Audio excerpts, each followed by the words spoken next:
नमस्कार साथियों। आज से हम लोग इतिहास आरआरबी एनटीपीसी के प्रीवियस ईयर क्वेश्चन को देखेंगे। तो ये सीरीज चलेगी, तो ध्यान से देखिएगा। प्रतिदिन सुबह 7 बजे आपको इसकी वीडियो मिला करेगी। तो देखिए, आज हिस्ट्री में पहला क्वेश्चन है, इनमें से कौन सा पाषाण युग स्टोन एज के 3 प्रमुख कालों के अंतर्गत नहीं आता है। ये जो क्वेश्चन है RRB NTPC 12/3/2021 shift 1 stage first में पूछा जा चुका है। तो ये इंपॉर्टेंट क्वेश्चन है, ध्यान से देखिए। इसका डिटेल भी मैं आपको बताऊंगा। तो इसका जो सही जवाब है, इसका सही जवाब है ऑप्शन नंबर सी, ताम्र पाषाण। ठीक है, अब देखिए डिटेल क्या है। तो पाषाण युग में मनुष्य पत्थर के औजारों का उपयोग करता था। पाषाण युग के 3 चरण पुरा पाषाण, मध्य पाषाण तथा नव पाषाण है। ताम्र पाषाण युग नव पाषाण युग के बाद आरंभ हुआ, जिसमें मनुष्य तांबे के औजारों का उपयोग करने लगा। लगभग 5000 ईसा पूर्व में मनुष्य ने सर्वप्रथम तांबा धातु का प्रयोग किया था। फिर नेक्स्ट है दूसरा नंबर का क्वेश्चन, भीमबेटका की गुफाओं की खोज कब हुई थी। ये क्वेश्चन आपको RRB NTPC 14/3/2021 shift 2 stage first में पूछा गया। तो सही जवाब है इसका ऑप्शन नंबर बी, 1957 से 58 में भीमबेटका गुफा की खोज हुई थी। अब डिटेल भी देखिए इसका। भीमबेटका की गुफाएं भारत के मध्य प्रदेश के रायसेन जिले में स्थित है। ये गुफाएं चारों तरफ से विंध्य पर्वतमालाओं से घिरी हुई है। यह एक पूरा पाषाणिक गुफा आवास है, जिसकी निरंतरता तथा ऐतिहासिक काल तक रही। इसकी खोज डॉक्टर विष्णु श्रीधर वानकर द्वारा 1957 से 1958 में की गई थी। वर्ष 2003 में यूनेस्को ने इसे विश्व धरोहर स्थल घोषित किया है। ये नोट करके रखिएगा कि इसकी खोज कब हुई थी। 1957 से 58 में हुई थी, और इस भीमबेटका को 2003 में यूनेस्को ने विश्व धरोहर स्थल के रूप में घोषित किया है। फिर नेक्स्ट देखिए, भीमबेटका के शैलाश्रय निम्नलिखित में से किसके लिए प्रसिद्ध है। ये भी प्रश्न आपका RRB NTPC 10/2/2021 shift 1 stage first में पूछा गया है। तो इसका सही जवाब जो है ऑप्शन नंबर डी है, भारतीय उपमहाद्वीप में मानव जीवन के प्राचीनतम चिन्हों की वजह से। अब देखिए, मध्य प्रदेश के विंध्य क्षेत्र में भोपाल के दक्षिण पूर्व में रायसेन जिले में अवस्थित भीमबेटका गुफाओं में मानव जीवन के प्राचीनतम चिन्हों के प्रमाण मिले हैं। यद्यपि यहाँ अधिकांश चित्रकारी मध्य पाषाण युग की है, किंतु यहाँ उत्तर पूरा पाषाण, ताम्र पाषाण काल, प्रारंभिक ऐतिहासिक और मध्यकालीन युग के भी चित्र मिले हैं। इंपॉर्टेंट क्वेश्चन है। सारे प्रश्न आपको मैं ऐसे कराऊंगा जो प्रीवियस ईयर आरआरबी एनटीपीसी में पूछे गए हैं। तो वीडियो को ध्यान से देखिएगा, और वीडियो अगर अच्छी लगे तो वीडियो को एक लाइक कर दीजिएगा, चैनल को सब्सक्राइब कर दीजिएगा, और अधिक से अधिक शेयर कर दीजिएगा। तो 4 नंबर का प्रश्न है, भारत में पाषाण कालीन शिला चित्रकारी कहाँ पाई जाती है।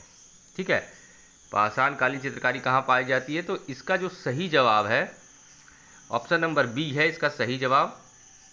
भीमबेटका भारत के मध्य प्रदेश प्रांत के रायसेन जिले में स्थित एक पुरा पाषाणिक आवासीय पुरास्थल है, जहाँ पे पाषाण कालीन शिला चित्रकारी पाई जाती है। 5 नंबर का प्रश्न है आज का,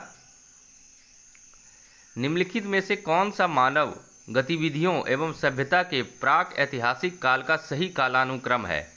ये प्रश्न आपको RRB NTPC 11/2/2021 shift 1 stage first में पूछा गया है, और इसका सही जवाब है ऑप्शन नंबर ए, सबसे पहले पूरा पाषाण काल, फिर मध्य पाषाण काल, उसके बाद नव पाषाण काल। प्राग ऐतिहासिक काल से तात्पर्य इतिहास के उस युग से है जब मानव ने लिपि तथा लेखन का विकास नहीं किया था, और उसका जीवन पत्थरों के इर्द गिर्द सीमित था। इसलिए इसे पाषाण काल भी कहते हैं। इस पाषाण काल अथवा प्रागैतिहासिक काल को 3 भागों में बांटकर देखा जा सकता है। पुरापाषाण काल, मध्यपाषाण काल और नवपाषाण काल। इसको डिटेल में देखिए इसके बारे में कि क्या क्या होता है इसमें। प्राचीन भारत का इतिहास, प्राग ऐतिहासिक काल में लिखित साक्ष्य उपलब्ध नहीं है, पुरातात्विक साक्ष्य उपलब्ध है। उदाहरण पाषाण काल। फिर आद्य ऐतिहासिक काल के लक्षण क्या क्या हैं, तो लिखित साक्ष्य उपलब्ध है लेकिन लिपि गूढ़ एवं अपठनीय है। उदाहरण सैंधव सभ्यता है। और ऐतिहासिक काल के लक्षण क्या है, तो पुरातात्विक तथा साहित्यिक साक्ष्यों के आधार पर निर्धारण इसे किया गया है। फिर प्राग ऐतिहासिक काल को 3 भाग में बांटा गया है। पुरापाषाण काल समयावधि 5 लाख ईसा पूर्व से 10,000 ईसा पूर्व तक। और फिर मध्यपाषाण काल समयावधि है इसका 9,000 ईसा पूर्व से 4,000 ईसा पूर्व तक। और नवपाषाण काल समयावधि 7,000 ईसा पूर्व से 1,000 ईसा पूर्व तक। अब आइए सिंधु सभ्यता, इंडस सिविलाइजेशन से जो प्रश्न पूछे गए हैं आरआरबी एनटीपीसी में, उसको देखते हैं। पहला प्रश्न है, सिंधु सभ्यता के समय में शिल्प निर्माण के लिए सीप कहां से प्राप्त किए गए थे, तो सही जवाब है इसका ऑप्शन नंबर सी, नागेश्वर से सीप प्राप्त किए गए थे। और ये प्रश्न RRB NTPC stage 2 16/6/2022 shift second में पूछा गया है। देखिए, सिंधु घाटी सभ्यता के समय में शिल्प निर्माण के लिए सीप नागेश्वर गुजरात से प्राप्त किए जाते थे। इस सभ्यता के विभिन्न स्थलों से कला के जो रूप प्राप्त हुए हैं उनमें मोहरे, मिट्टी के आभूषण, मिट्टी के बर्तन, आभूषण, पकी हुई मिट्टी की मूर्तियां आदि शामिल है। फिर चलिए अगले प्रश्न की ओर चलते हैं। 7 नंबर का प्रश्न है, सिंधु घाटी सभ्यता का निम्न में से कौन सा स्थल पंजाब भारत में स्थित है। ये प्रश्न आपका आरआरबी एनटीपीसी स्टेज 2 12/6/2022 शिफ्ट 1 में पूछा गया है।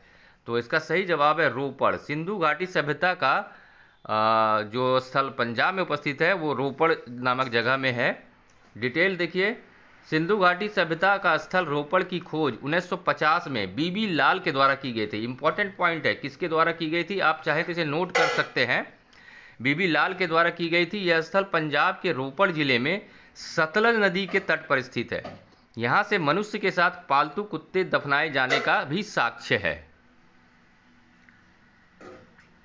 8 नंबर का प्रश्न है, हड़प्पा की अधिकांश मानक मुहरें डैश नामक एक प्रकार के मुलायम पत्थर से बनी होती थी जो 2x2 विमा के साथ वर्गाकार आकृति का होता था तथा जिसका उपयोग व्यावसायिक उद्देश्य के लिए किया जाता था। ये प्रश्न आपको आरआरबी एनटीपीसी स्टेज 2 16/6/2022 शिफ्ट 3 में पूछा गया है। इसका सही जवाब है ऑप्शन नंबर सी, स्टेटाइट नामक पत्थर से बनी हुई होती थी, एक स्पेशल टाइप का पत्थर है। फिर देखिए इसका डिटेल है, हड़प्पा की अधिकांश मुहरों को सेल खड़ी या सीटिएटाइट से बनाया जाता था जो एक प्रकार का नरम पत्थर है। इसके अतिरिक्त कांचली मिट्टी, चर्ट, गोमेट मिट्टी आदि की भी बनी मोहरें हैं। मानक मोहरें 2x2 आयाम के साथ चौकोर होती थी। इन मोहरों पर गणितीय चित्र होते थे जिसका उपयोग शैक्षिक उद्देश्य के लिए किया जाता था। सभी मोहरों में जानवरों की तस्वीर एक चित्रमय लिपि में लिखी गई है जो कि अभी तक स्पष्ट नहीं है, जिन पर मुख्यतः दर्शाए गए जानवर बाघ, हाथी, वृषभ, गैंडा, भैंसा, हिरन, खरगोश और बकरा थे। फिर देखिए आपका 9 नंबर का प्रश्न है, धौलावीरा डैश राज्य में स्थित है। ये प्रश्न आपको आरआरबी एनटीपीसी 15/3/2021 शिफ्ट 1 स्टेज 1 में पूछा गया है। तो धौलावीरा जो है वो गुजरात में स्थित है। ऑप्शन नंबर ए इसका सही जवाब है। डिटेल भी देख लेते हैं। तो डिटेल है कि धौलावीरा जो है गुजरात के कच्छ जिले के भाऊच तालुका में स्थित पुरातात्विक स्थल है। इस स्थल की खोज 1968 में जगपति जोशी के द्वारा की गई थी। नोट कर लीजिए इसे, जगपति जोशी के द्वारा धौलावीरा की खोज की गई थी, जहां पाए गए कलाकृतियों में टेराकोटा मिट्टी के बर्तनों, मोती, सोने एवं तांबे के गहने, जानवरों की मूर्तियां, उपकरण, कलश इत्यादि हैं। ये भी इंपॉर्टेंट पॉइंट है, इसे भी आप नोट कर लें। जुलाई 2021 में यूनेस्को ने धौलावीरा को भारत के 40वें विश्व धरोहर स्थल के रूप में घोषित किया था। तो कब इसे विश्व धरोहर स्थल के रूप में घोषित किया गया था? तो जुलाई 2021 में। और कितने नंबर पे ये आता है? तो 40वें विश्व धरोहर स्थल है भारत का ये, इसे भी नोट कर लीजिए आप। इस प्रतिष्ठित सूची में शामिल होने वाला सिंधु सभ्यता का भारत का यह पहला स्थल है। ये भी ध्यान रखने योग्य बात है कि विश्व विरासत स्थल, धरोहर स्थल में ये पहला सिंधु घाटी सभ्यता का स्थल है जो भारत में स्थित है, इसे शामिल किया गया है। फिर 10 नंबर का प्रश्न है हमारा, धौलावीरा एक पुरातात्विक स्थल किस समयावधि से जुड़ी हुई है? ये प्रश्न आरआरबी एनटीपीसी 12/4/2016 शिफ्ट 2 स्टेज 1 में पूछा गया है। तो आप देख रहे हैं कि सारे प्रश्न मैं ऐसे लेकर के आया हूं जो कि किसी न किसी एग्जाम में पूछे गए हैं। तो इंपॉर्टेंट वीडियो है, वीडियो को अंत तक देखिएगा। इसका सही जवाब है सिंधु घाटी सभ्यता, ऑप्शन नंबर सी इसका सही जवाब है। फिर नेक्स्ट है, मोहनजोदड़ो में पाया गया विशाल स्नानागार द ग्रेट बाथ एक विशाल था, क्या था ये? तो इसका सही जवाब है ऑप्शन नंबर डी, आयताकार टैंक था। ये प्रश्न आपको RRB NTPC 19/3/2021 shift 1 stage first में पूछा गया है। देखिए सॉरी, मोहनजोदड़ो में पाया गया विशाल स्नानागार एक विशाल आयताकार टैंक था। मोहनजोदड़ो सिंधु घाटी सभ्यता का सबसे बड़ा स्थल था। इसकी खोज राखाल दास बनर्जी ने 1922 में की थी। इंपॉर्टेंट है, नोट कीजिए। यहाँ से एक सील में 3 प्रमुख बाल देवता किसे कहते हैं? तो पशुपतिनाथ की मूर्ति है, पशुपतिनाथ को कहा जाता है। इंपॉर्टेंट है, बाल देवता पशुपतिनाथ, ध्यान रखने योग्य बातें हैं।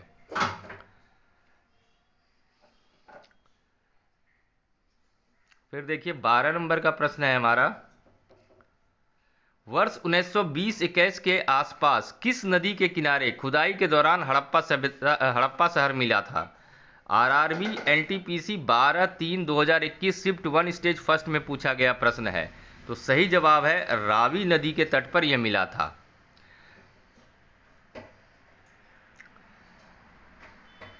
देखिए हड़प्पा शहर सिंधु सभ्यता का एक शहर है जो पाकिस्तान के मोंटगोमरी जिले में रावी नदी के तट पर वर्ष 1920-21 में खुदाई के दौरान मिला था। इसके उत्खननकर्ता दयाराम साहनी क्षमा चाहेंगे एवं माधव स्वरूप वत्स से। ये नोट करने योग्य बातें हैं। इसके उत्खननकर्ता कौन कौन थे? तो दयाराम साहनी एवं माधव स्वरूप वत्स थे। कब खोजा गया था? तो 1920 से 1921 में। कहां पर है? तो पाकिस्तान के मोंटगोमरी जिले में रावी नदी के तट पर है। नोट कर लीजिए, इसे इंपॉर्टेंट पॉइंट है। फिर आपका अगला है, सिंधु घाटी सभ्यता के किस शहर का शाब्दिक अर्थ मृतकों का टीला है? ये प्रश्न RRB NTPC 19/3/2021 shift 2 stage first में पूछा गया है। सही जवाब है मोहनजोदड़ो। मोहनजोदड़ो का शाब्दिक अर्थ जो होता है वो होता है मृतकों का टीला। मोहनजोदड़ो का सिंधी भाषा में अर्थ है मृतकों का टीला। यह दुनिया का सबसे पुराना, नियोजित और उत्कृष्ट शहर माना जाता है। यह सिंधु घाटी सभ्यता का सबसे परिपक्व शहर है जो सिंधु नदी के दाएं किनारे लरकाना जिले में स्थित है। इसकी खोज राखाल दास बनर्जी ने 1922 में की थी। फिर 14 नंबर का प्रश्न है हमारा आज का, मोहनजोदड़ो शब्द का अर्थ है? RRB NTPC 5/4/2021 shift 2 stage first में पूछा गया है। सही जवाब है मृतकों का टीला। फिर 15 नंबर का प्रश्न है, मोहनजोदड़ो कहाँ स्थित है? यह प्रश्न RRB NTPC 2/3/2021 shift 1 stage first में पूछा गया है। तो मोहनजोदड़ो सिंध में स्थित है।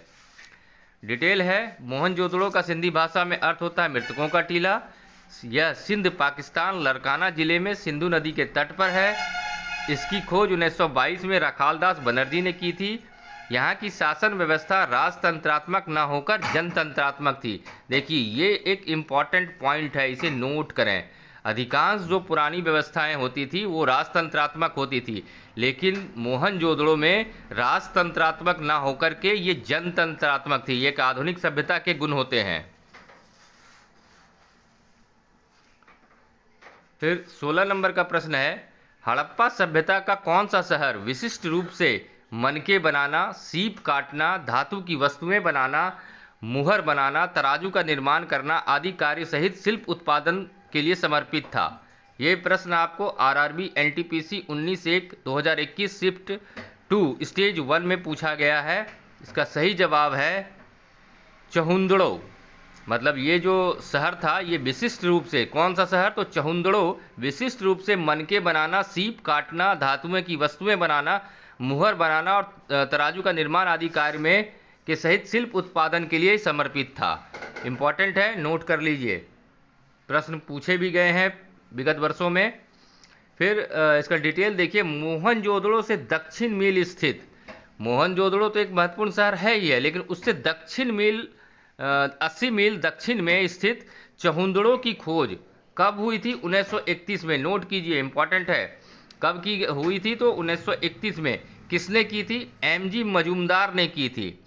यहाँ सैंधव संस्कृति के अतिरिक्त प्राक हड़प्पा सभ्यता, जिसे झूकर एवं झाकर संस्कृति कहते हैं, यहाँ सैंधव संस्कृति के अतिरिक्त प्राक हड़प्पा संस्कृति, ध्यान दीजिए, इंपॉर्टेंट है, सैंधव संस्कृति तो यहाँ थी ही, उसके अतिरिक्त प्राक हड़प्पा संस्कृति भी थी, जिसे किस नाम से जाना जाता था? तो झूकर एवं झाकर संस्कृति कहते हैं इसे, के अवशेष मिले हैं। यहाँ के निवासी कुशल कारीगर थे। इसका प्रमाण इस बात से मिलता है कि यह मनके, सीप, मुहर, मुद्रा बनाने का प्रमुख केंद्र था। यह एकमात्र स्थल है जहां वक्राकार ईंटें मिली हैं। नोट कीजिए, एकमात्र स्थल है जहां वक्राकार ईंटें मिली हैं। फिर 17 नंबर का प्रश्न है हमारा आज का, सिंधु घाटी सभ्यता के निम्न में से किस स्थल को सबसे पहले खोजा गया? RRB NTPC 18/1/2021 shift 2 stage first में यह प्रश्न पूछा गया है। तो इसका जो सही जवाब है, इसका सही जवाब है ऑप्शन नंबर बी। सिंधु घाटी सभ्यता के स्थल हड़प्पा का उत्खनन 1921 के में दयाराम साहनी द्वारा किया गया था।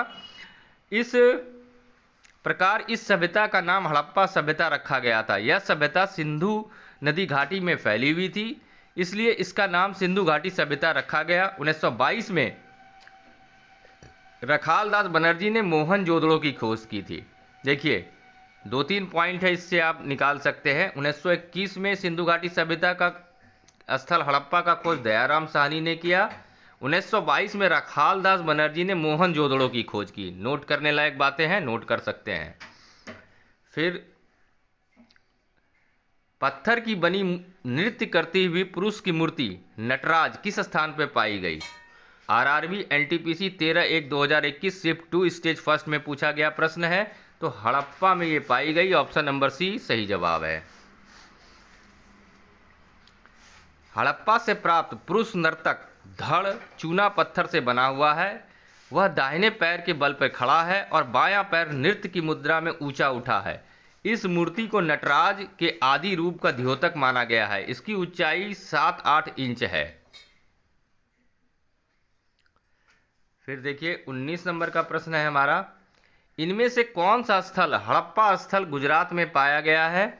RRB NTPC 5/2/2021 shift 1 stage first में यह प्रश्न पूछा गया है। तो धौलावीरा उसका सही जवाब है। देखिए, हड़प्पा युगीन नगर धौलावीरा को संयुक्त राष्ट्र शैक्षिक, वैज्ञानिक, सांस्कृतिक संगठन यूनेस्को ने वैश्विक धरोहर की सूची में शामिल कर लिया है। यह गुजरात के रन ऑफ कच्छ में खादिर बेट द्वीप पर स्थित है। गुजरात के रन ऑफ कच्छ में खादिर बेट द्वीप, नोट करने लायक बातें हैं, नोट करें। यह वैश्विक धरोहर की सूची में जगह बनाने वाला गुजरात का चौथा जबकि भारत का 40वां है। इसकी खोज 1968 में पुरातत्ववेत्ता जगतपति जोशी ने की थी। निम्नलिखित में से कौन सा स्थल सिंधु घाटी सभ्यता का हिस्सा नहीं है? ये प्रश्न RRB NTPC 16/1/2021 shift 2 stage first में पूछा गया है। सही जवाब है उरुकू। दोस्तों, ये आज का अंतिम प्रश्न है। उम्मीद करता हूँ आपको वीडियो पसंद आई होगी, तो वीडियो को एक लाइक कर दें। जो लोग पहली बार चैनल पे आए हैं, चैनल को सब्सक्राइब कर दें। कल फिर आपको ठीक इसी समय 7 बजे इसका नेक्स्ट पार्ट मिलेगा, तो ध्यान से चैनल पर आ जाएंगे। थोड़ा डिटेल देख लेते हैं इसका। सिंधु घाटी सभ्यता के प्रमुख स्थल मोहनजोदड़ो, कालीबंगा, हड़प्पा, धौलावीरा, लोथल तथा राखीगढ़ी थे, जबकि उरुकु एक सुमेरियन सभ्यता का शहर था। सिंधु सभ्यता या हड़प्पा के प्रारंभिक स्थल सिंधु नदी के आसपास केंद्रित थे, अतः इसे सिंधु सभ्यता कहा गया। भारतीय उपमहाद्वीप में यह प्रथम नगरीय क्रांति की अवस्था को दर्शाती है। तो दोस्तों, वीडियो अच्छी लगी होगी, उम्मीद करता हूं। अंत तक वीडियो देखने के लिए धन्यवाद।